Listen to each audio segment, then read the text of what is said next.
Hi, David Vizard here, and you are watching PowerTec 10.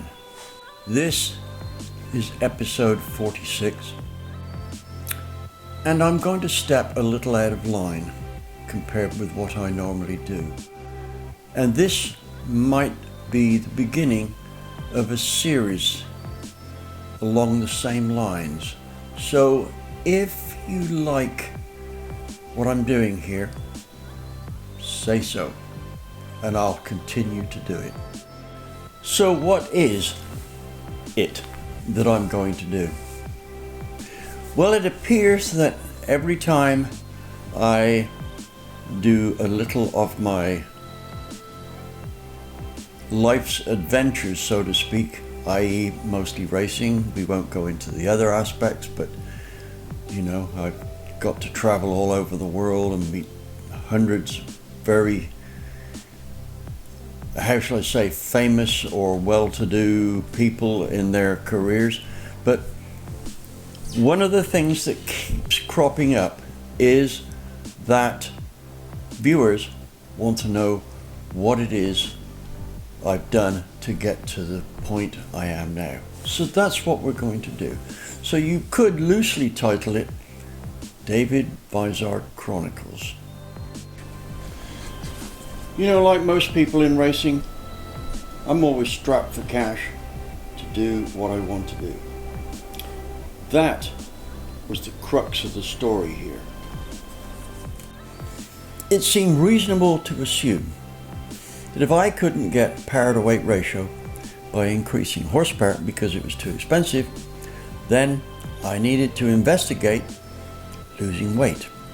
Now let me tell you, dropping weight out of a race car to get power to weight ratio is usually more effective than increasing power. This applies on any track where maximum speed is not the issue, because more horsepower will give you a better dynamic penetration in terms of wind resistance. Most tracks in England are not super aero tracks. In other words, top speed down any given straight is not high enough to bring about a big disadvantage compared with a car, same power to weight ratio, same aerodynamic drag, but lighter. Silverstone, however, is one of those exceptions, or it was. When I was racing there, the club track had a straight which must have been close to 800 yards. Now, I've been out practicing and I've been passed by some pretty ferocious cars. I remember some of the British Touring Car Championship V8s were out there, like Mustangs and Camaros, and there was one American Motors Javelin done by three guys. Can't remember their names offhand, but they did a beautiful job of this car, and boy, when that thing went by, I thought it was going to be swept off the road. Right, this was a homespun team. They didn't have much of a sponsorship, and they were competitive with everybody else out there, including BMW and Ford. Great stuff, guys. Anyway, back to my point. I needed to look into lightening the car. Well, the only way this could be done was to get rid of the back subframe and suspension, because that was inherently the heaviest part of the car, right? So I talked to a good friend of mine, Don Laughlin. Now, Don is the Don in Alden Automotive. Now, he's since retired and started a little shop of his own. But Don is one of those guys that never ceases to amaze me with his incredible intelligence. It's almost like he's come from another planet, but this is the type of people that I end up surrounding myself throughout my life, right? And you get to learn a lot of stuff from people like this, and I sure learned some stuff from Don. Anyway, on with the plot. We decided to design a super lightweight beam axle rear end. That's exactly what we did. Well, here's my Mini. I think this was 1971, and that was the lady in my life at the time. Car weighed 998 pounds here. This is just after we got the new beam axle in.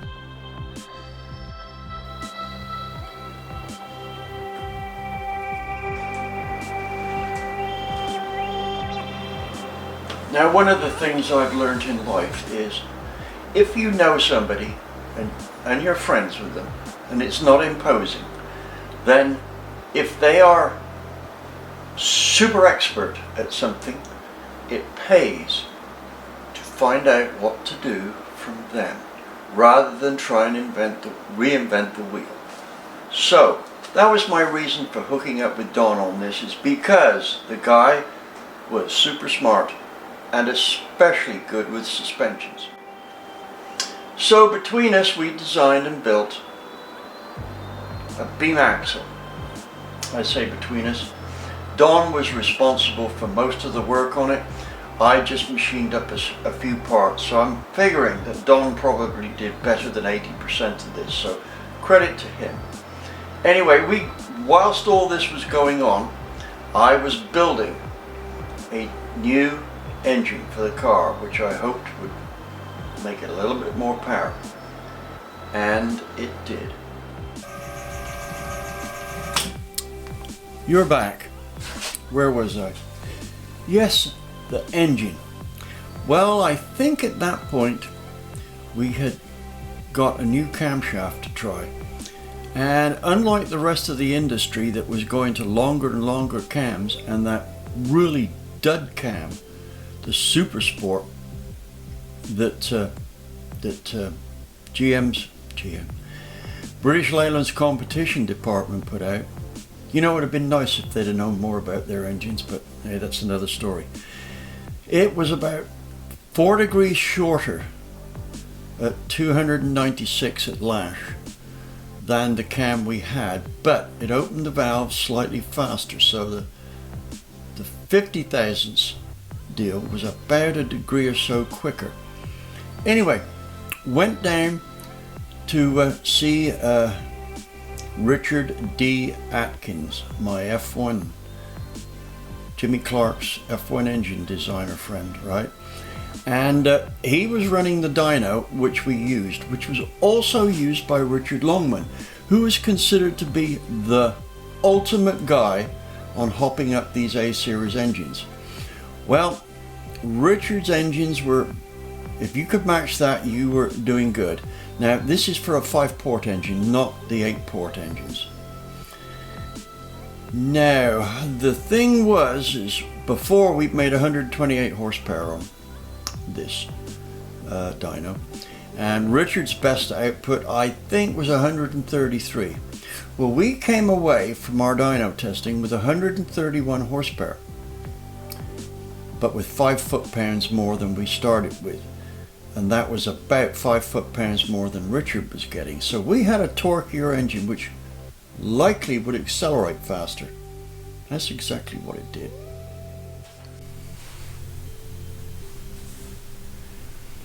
Ever wondered how to put a 1-piece rear main seal into a 2-piece rear main seal block without making a modification?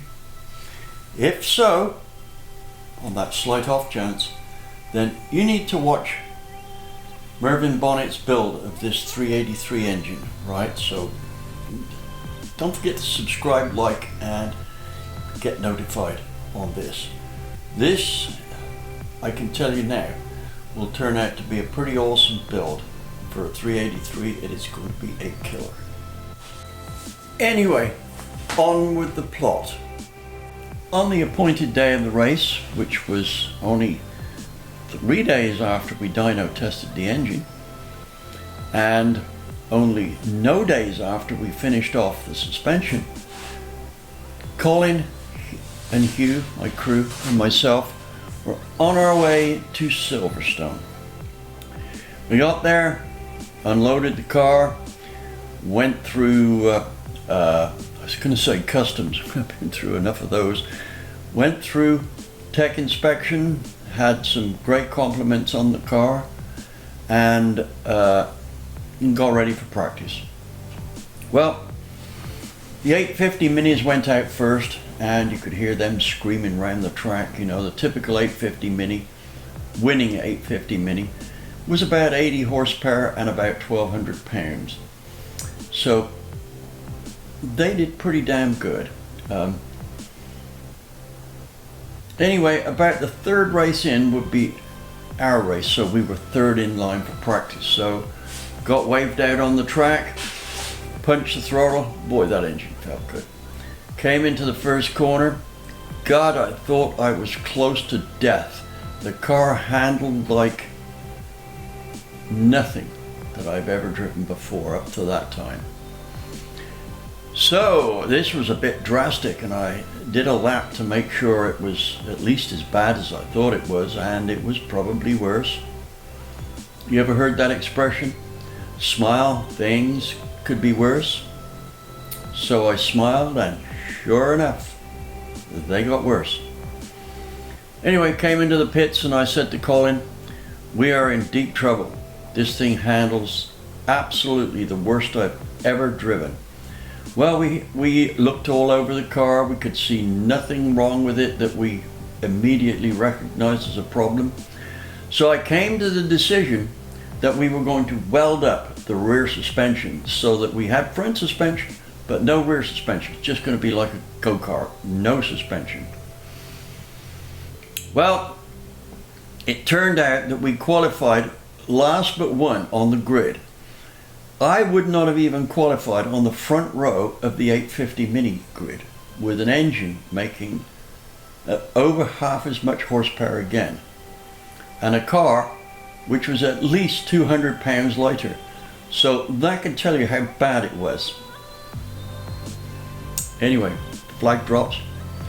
I do my usual brilliant drag start, and before we get to the first bend, is it Woodcut? No, it's not. Get to the first bend. I'm in third place. Right, that's horsepower to weight ratio for you.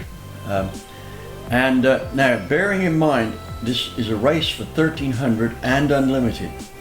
The guy that's on pole is my friend Tony Hazelwood, who was the first guy to do a 100-mile-an-hour lap of Silverstone in a sedan.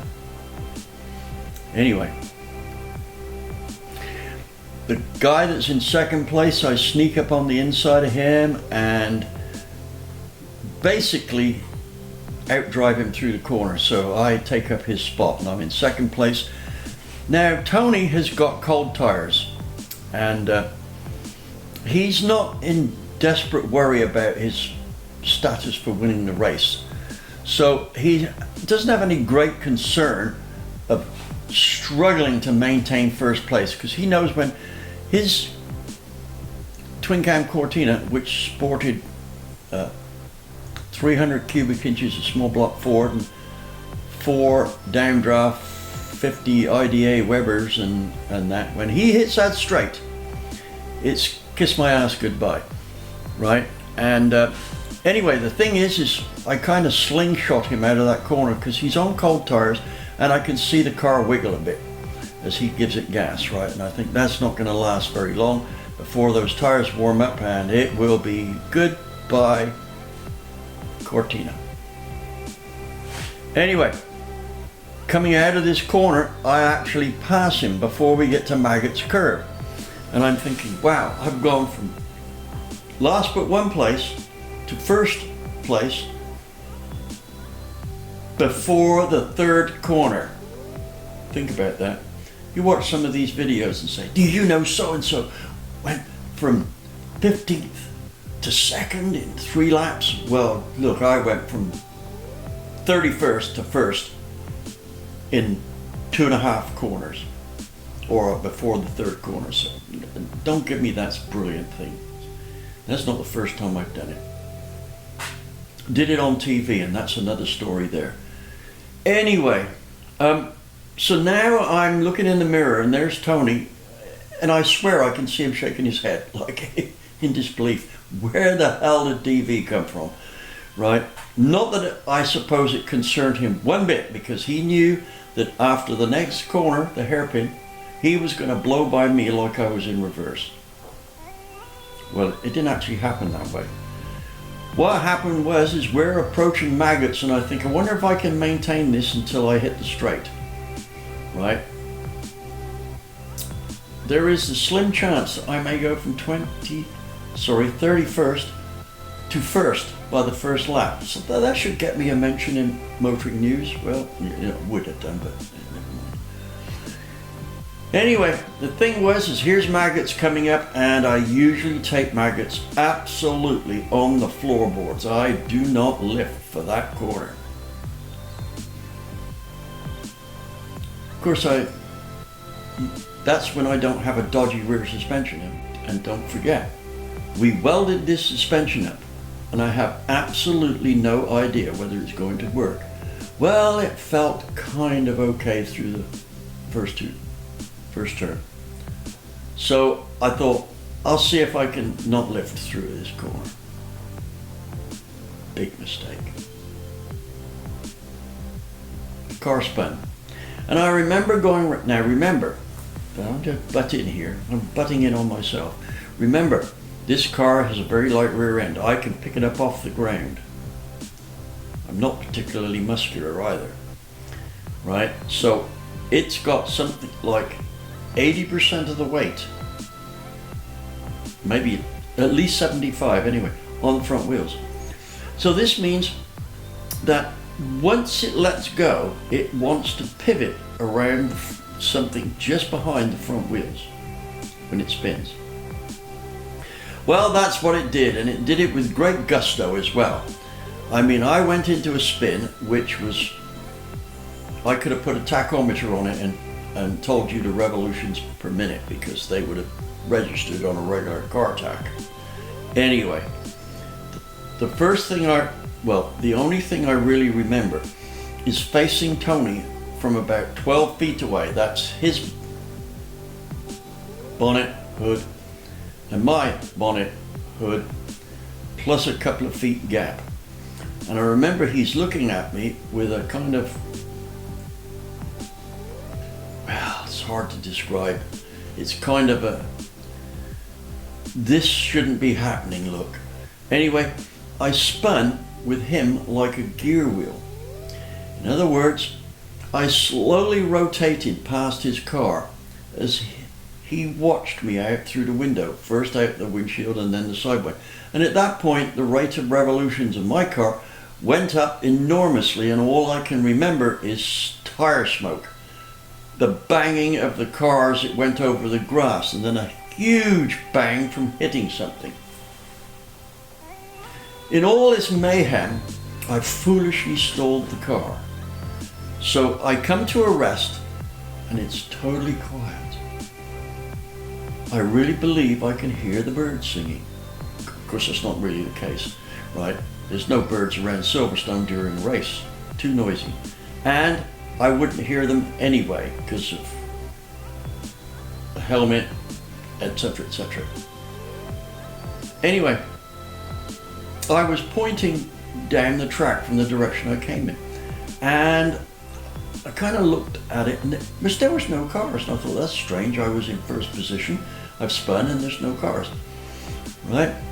And then I turned around and looked at the track the way I was going, and much to my horror, the first thing I noted was a fiberglass front end, I don't know whose it was, spinning down out of the sky over the cornfield that was off on the inside of the track. And this thing, well, it was at least 50 feet high when I spotted it, and it spiraled down, and then as I followed it down and viewed the rest of the traffic, I realized I had created carnage. Nothing short of carnage. Well, it turned out that I detracked every single car that was behind me. Right? Tony went through untouched, but every other car was sidelined. Anyway, I'm surprised they didn't stop and restart the race, but no, a lot of people got back on the track, and all they did was collect a lot of grass or hay or whatever, maybe a few bumps and bangs and that, but they were anxious to get after Tony, that's for sure. I mean, I wasn't in the race anymore, as far as they're concerned. Anyway, I restarted the car and restarted last, and I finished about 5th overall, but drove very cautiously. So, here's my record, right? And I doubt that it will be beaten by anybody.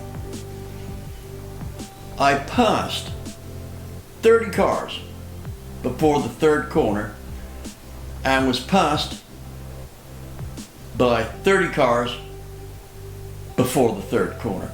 So a total number of passes I was involved in was 60 passes on the first lap. I can guarantee, almost with total certainty, that in the life or the expected life of the universe, that record will never be broken. That's my story. Now then, you may ask, what did I do to the suspension to fix it? Good question. We'll cover that in another video about my Mini. So thanks for watching, and hopefully you'll sign up for this new David Vizard Chronicles, right? So thank you for watching, and hopefully you like this new series, the David Vizard Chronicles. Let me know in the comments. If it's favorable, hey, I'll go on doing it. If it's not, it's worth a try. So, thank you very much for watching, and I'll see you over on the other side.